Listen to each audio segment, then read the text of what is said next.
अभी सुन रहे के शादी एतो बराती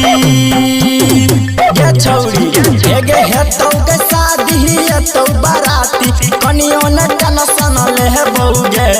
खुशी का जश्न मने बहुगे तोहर छोटकी बहिन पटे बहुगे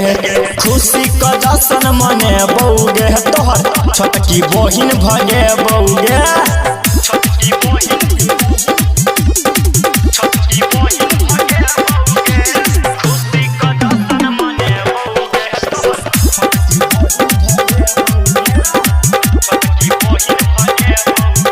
इलाका किसी का हो धमाका दिवाकर दीवाना भाई का ही होगा। तोरा बियाह में छौरी करबौ धमाका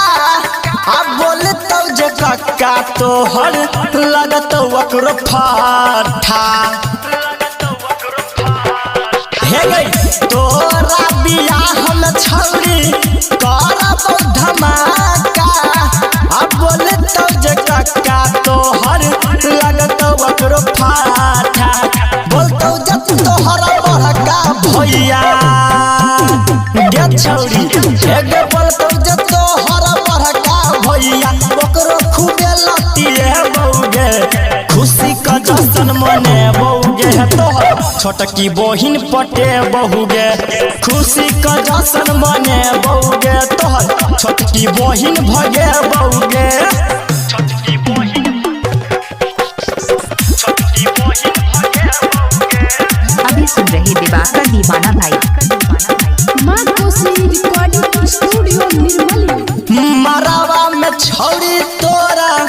अगिया लगेबो अच्छा ही पवित्र काते सबका बतेबो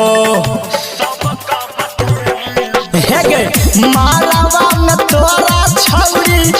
अगिया लगेबो अच्छा ही पवित्र काते सबके बतेबो राइटर पिंटू मारतौ के ताना